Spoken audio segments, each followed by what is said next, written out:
હવે વાત નવસારીના ચૂંટણી મહાસંગ્રામની તો નવસારી બેઠકે ગત ચૂંટણીમાં ઇતિહાસ રચ્યો હતો। નવસારીની બેઠક ગુજરાત જ નહીં પરંતુ દેશમાં સૌથી વધુ લીડ સાથે જીતનારી બેઠક બની ગઈ હતી। હવે આ વખતે સી.આર. પાટીલે ગુજરાતની તમામ બેઠક પર 5 લાખની લીડથી જીતવાનું મિશન હાથ કર્યું છે। ત્યારે નવસારીમાં શું સ્થિતિ છે તેની પર કરીએ નજર।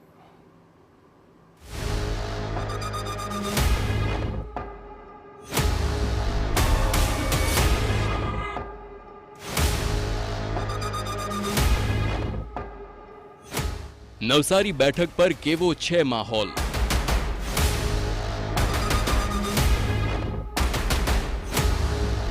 શું ફરી એકવાર રેકોર્ડ બ્રેક જીત મળશે?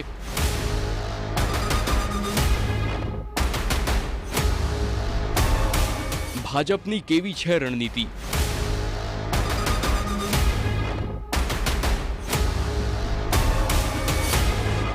ગુજરાત ભાજપ પ્રદેશ પ્રમુખ સી.આર. પાટીલ કંઈક નવું કરવા માટે જાણીતા રાજકારણી બની ચૂક્યા છે। કોંગ્રેસમાંથી કાર્યકરો, હોદ્દેદારો અને ધારાસભ્યોને વીણીને ભારતીય જનતા પાર્ટીમાં સંમેલિત કરી દીધા છે।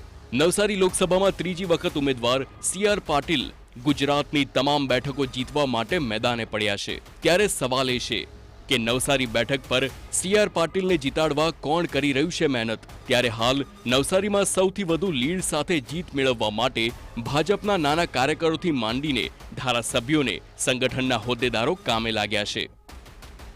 નવસારી લોકસભા બેઠકમાં સુરતની 4 વિધાનસભા બેઠકો મજૂરા, ઉધના, લિંબાયત અને 84, જ્યારે નવસારીની જલાલપોર અને નવસારી તેમજ ગણદેવી બેઠકનો સમાવેશ થાય છે। સી.આર. પાટીલ ગુજરાત જીતવા માટે ગુજરાત ભ્રમણ કરી રહ્યા છે।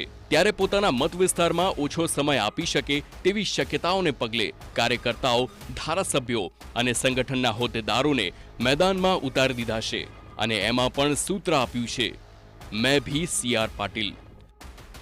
દરેક કાર્યકર્તા એ સી.આર. પાટીલજી છે। નવસારીનો દરેક કાર્યકર્તા એ સી.આર. પાટીલજી છે અને એ પ્રમાણે ચૂંટણી લડે છે। અને કાર્યકર્તાને ખબર છે કે જ્યારે 26 લોકસભાની જવાબદારી હોય ત્યારે સ્વાભાવિક છે એમને ત્યાં પણ જવું પડે, પરંતુ તેમ છતાં તેમણે જનસેવાના કાર્યો હોય, વ્યક્તિગત યોજનાઓ હોય, એમનું કાર્યાલય હોય, એમના પ્રવાસો હોય કે અનેક વિકાસની યોજના હોય તો વારંવાર નવસારીમાં એ આવ્યા છે, લોકોની વચ્ચે રહ્યા છે, કાર્યકર્તાઓની પડખે રહ્યા છે। એટલે હું એવું નથી માનતો પ્રદેશના અધ્યક્ષશ્રી જ્યારે આખા ગુજરાતની જવાબદારી હોય તો એ સ્વાભાવિક છે। નવસારી લોકસભા ક્ષેત્રમાં આવતી 7 વિધાનસભા બેઠકો ભારતીય જનતા પાર્ટીના કબજામાં છે અને તમામ ધારાસભ્યો જંગી બહુમતીથી જીત્યા છે। એટલે ચૂંટણીમાં ભાજપની સ્થિતિ ખૂબ જ મજબૂત છે। તમામ સમીકરણ હાલ તો ભાજપના જ પક્ષમાં છે। ત્યારે હવે આપને બતાવીએ સી.આર. પાટીલને જંગી બહુમતીથી જીતાડવાનો ભાજપનો શું છે એક્શન પ્લાન। ભારતીય જનતા પાર્ટીના જે પ્રદેશ અધ્યક્ષ છે સી.આર. પાટીલ સાહેબ, જે આ 4થી વાર લડી રહ્યા છે અહીંયા નવસારી લોકસભા, ત્યારે એમના વિસ્તારમાં એમને ખૂબ સેવાકીય કામો કર્યા છે, ખૂબ વિકાસના કામો પણ કર્યા છે। હમણાં જ જો કહું ગયા વર્ષની વાત તો નવસારી અંદર ટેક્સટાઇલ પાર્ક પણ એમને લઈ આવ્યા છે, સાથે સાથે મેડિકલ કોલેજ, સાથે સાથે એજ્યુકેશન હબ, એની સાથે સાથે ડાયમંડના માટે વિશેષ પ્રોત્સાહન આપીને અહીંયા નવા ઉદ્યોગો ચાલુ કરવા માટે પ્રયત્નશીલ છે। ત્યારે લોકો પાટીલ સાહેબને આ વખતે ગઈ વખતે જે આખા દેશમાં પ્રથમ નંબરે જીતાડીને સાંસદ તરીકે સંસદમાં મોકલ્યા હતા, આ વખતે પણ સમગ્ર દેશમાં પહેલા નંબરે જીતાડશે એવી અમને મારા કાર્યકર્તાઓ અને અહીંની પ્રજા પર અમને ખૂબ વિશ્વાસ છે। નવસારીમાં 7 વિધાનસભા બેઠક છે, ત્યારે ભાજપનો વ્યૂહ છે કે તમામ વિધાનસભામાં 1 લાખની લીડ મળે તેની તૈયારીઓમાં ધારાસભ્યો વ્યસ્ત પણ બન્યા છે। જે કાર્યકર્તાઓ સાથેનો એટેચમેન્ટ, વિકાસના કામો દરેક વિસ્તારમાં સમતોલ થાય એનો પ્રયત્ન અને કાર્યકર્તા સાથેનો સુખ દુઃખમાં મારી ધારાસભ્ય તરીકેની ભાગીદારી અને કાર્યકર્તા સાથેનો મારો નાતો એ જોઈને હું વિશ્વાસપૂર્ણક આજે કહી રહ્યો છું કે નવસારી વિધાનસભામાં લોકસભાની ચૂંટણીમાં 1 લાખની મતની લીડ નિશ્ચિતપણે હું અપાવીને જ રહીશ। ગત લોકસભાની ચૂંટણીમાં સીઆર પાટીલે 6,89,688 વોટથી જીત મેળવી હતી. આ ચૂંટણીમાં 21 લાખથી વધુ મતદારો નવસારી લોકસભામાં છે.